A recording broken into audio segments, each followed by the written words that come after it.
Exercise 5E, question 1. Solve the following. Here, the denominators are not the same, so we'll have to equalize the denominator, find the LCM.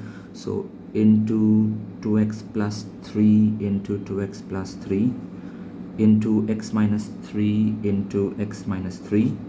So now the denominators become exactly the same, so you can bring all the numerators together is equal to 0. The denominator goes up out here on the RHS and becomes 0.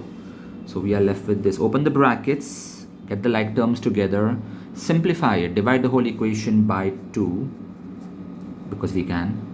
And now we'll try splitting the middle term, which is possible here. And that's how we get two answers of x. But x cannot be equal to minus 3 upon 2. Because that's what is mentioned in the question. Read the question carefully. So x is only equal to minus 1. If we don't show this step, we lose a mark. And why can't x be equal to minus 3 upon 2? Because if we substitute that value out here, then the denominator becomes 0 and the fraction becomes infinite, and imagining infinity is insanity. X cannot even be equal to 3 because the same problem would occur. Next, the third sum. This is the equation given. Let's solve it. First of all, this is ax the whole squared. A square minus b squared is a plus b, a minus b. So this is equal to 0 or this is equal to 0. Send b on the other side. A goes down and we get two values of x here. Next, cancel question 5, 6 and 7. Let's do the ninth sum now. In the ninth sum, we'll assume x plus 1 upon x as a or y or whatever variable you want. And similarly, we get the value of x square plus 1 upon x square also in terms of a here.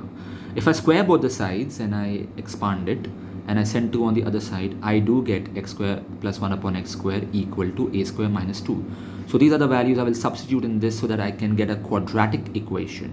If I rather just do LCM out here, I will get x to the power 4, which will be difficult to solve. So it's better to solve a quadratic equation.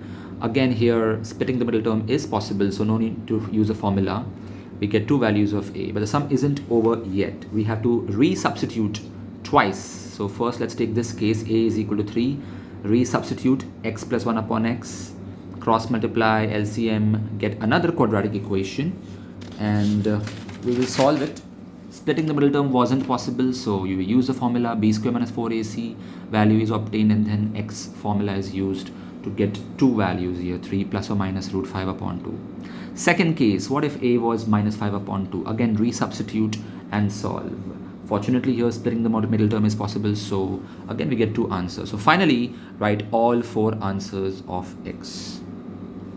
Next, 11th sum. And they've given a hint, x square plus 5x, take it as y. Of course, in exam, no hint will be given, but you should realize that this and this is same. So if we substitute it as y and open the brackets, we will get a quadratic equation. If we open the brackets directly, we'll get the power 4, and very complicated equation which is impossible to solve at school level.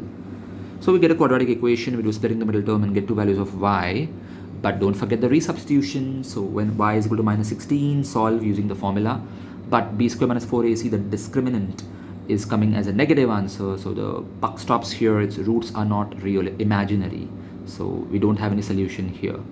Y is equal to 6. Use that one, resubstitute and get two values of x. Usually when the equation is originally to the power 4, we should get 4 answers. But you noticed how there were only 2 answers in this case because 2 of them were imaginary, which is not there in school syllabus. Next, let's do 12.2. They want us to solve it to the 2 decimal places. So the method is the same. First, find b square minus 4ac, use the formula.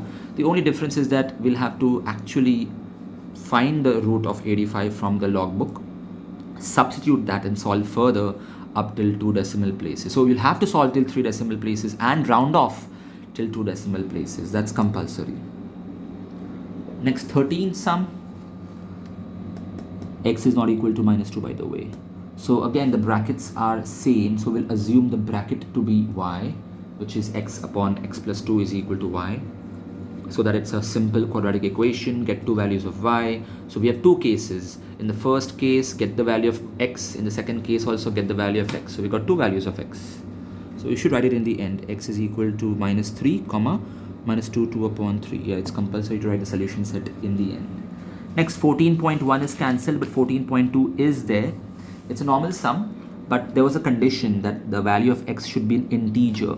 Now, fortunately, I got both the answers as integers. If I would have got one of them as a fraction or a decimal, I would have rejected it because they said the universal set is integers.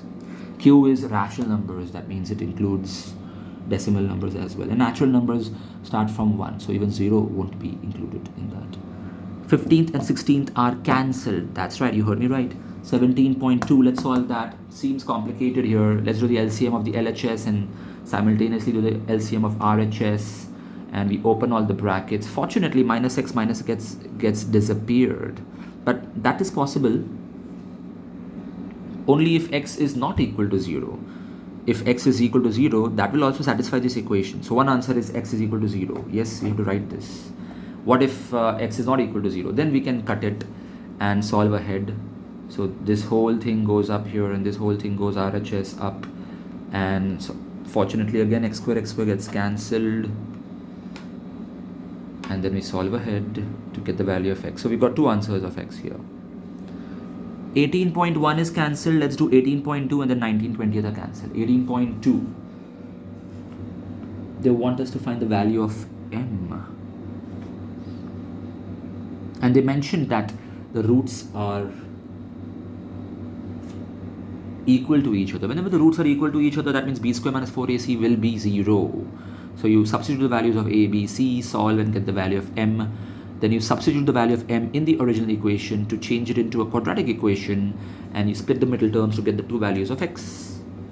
Now in exercise 5f, cancel 1.1, 1.2, cancel 4, 5, 6, 7, 9, 10, 11, 12, 13.2. All these cancellations are voluntary. If you wish to solve them, you can. We're going to do only 3 sums here. 1.4, third one, and 13.1.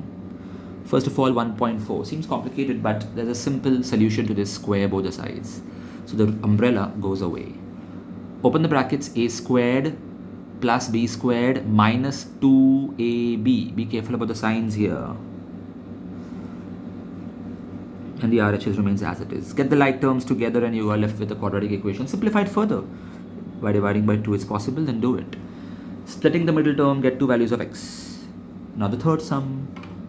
Show that one of the roots is minus 3. How do we prove it?